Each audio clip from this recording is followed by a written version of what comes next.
Israel ने Qatar पर हमला किया और इस एक हमले ने जैसे मिडिल ईस्ट में आग लगा दी है।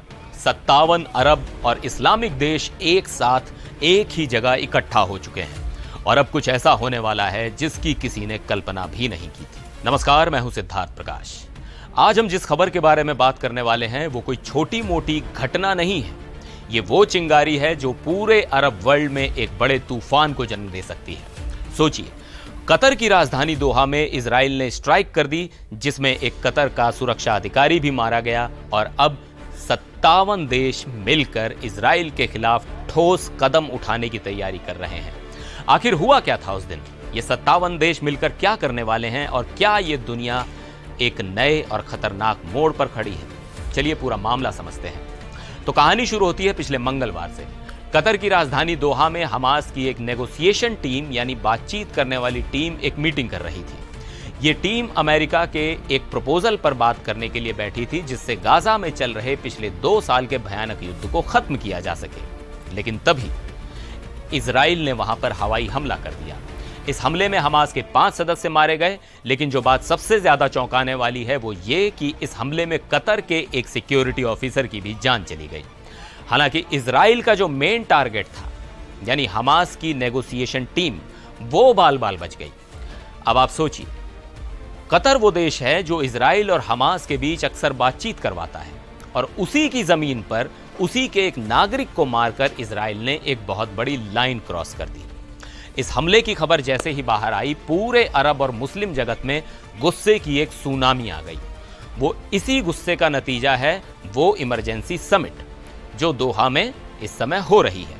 इस एक हमले के जवाब में अरब लीग और इस्लामिक सहयोग संगठन के सभी देश दोहा में इकट्ठे हुए हैं।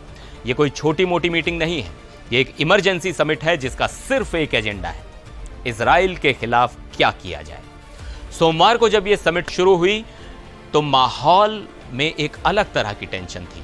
इससे एक दिन पहले यानी रविवार को इन सभी देशों के विदेश मंत्रियों ने बंद दरवाजों के पीछे एक मीटिंग की थी। खबरों के मुताबिक इसी मीटिंग में इजराइल के खिलाफ ठोस कदमों वाला एक ड्राफ्ट तैयार किया गया है। अब सवाल यह है कि ये ठोस कदम आखिर हैं क्या? क्या ये आर्थिक प्रतिबंध होंगे? क्या डिप्लोमेटिक रिश्ते तोड़े जाएंगे या फिर कुछ और? इस समिट की शुरुआत कतर के अमीर शेख तमीम बिन हमद अल थानी ने की और उन्होंने अपने भाषण में कोई लाग लपेट नहीं रखी। उन्होंने सीधा सीधा इजराइल और उसके प्रधानमंत्री नेतन्याहू पर निशाना साधा।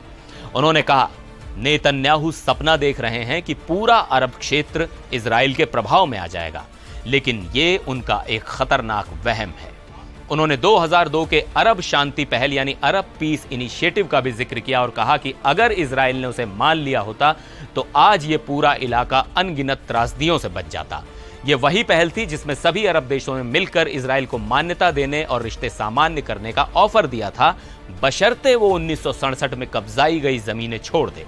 सिर्फ अमीर ही नहीं, कतर के प्रधानमंत्री शेख मोहम्मद बिन अब्दुल रहमान अल थानी ने भी इस हमले को बर्बर बताया। उन्होंने साफ कर दिया है कि कतर अपनी संप्रभुता यानी रक्षा के लिए सभी कानूनी कदम उठाएगा और इस पूरे मामले में अरब और इस्लामिक वर्ल्ड का समर्थन हासिल है।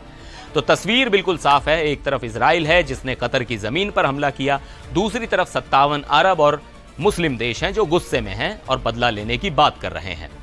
पूरी दुनिया की नजरें दोहा में हो रहे इस समिट पर टिकी हैं। यहां से जो भी फैसला निकलेगा वो सिर्फ मिडिल ईस्ट ही नहीं बल्कि पूरी दुनिया की जियोपॉलिटिक्स को बदल सकता है। क्या ये देश मिलकर इजराइल पर कोई ऐसी पाबंदी लगाएंगे जो उसे हिलाकर रख देंगे, या ये सिर्फ एक डिप्लोमेटिक दबाव बनकर रह जाएगा? आपको क्या लगता है? अपनी राय नीचे कमेंट्स में जरूर बताइएगा। फिर मिलेंगे एक और वीडियो में, तब तक के लिए नमस्कार।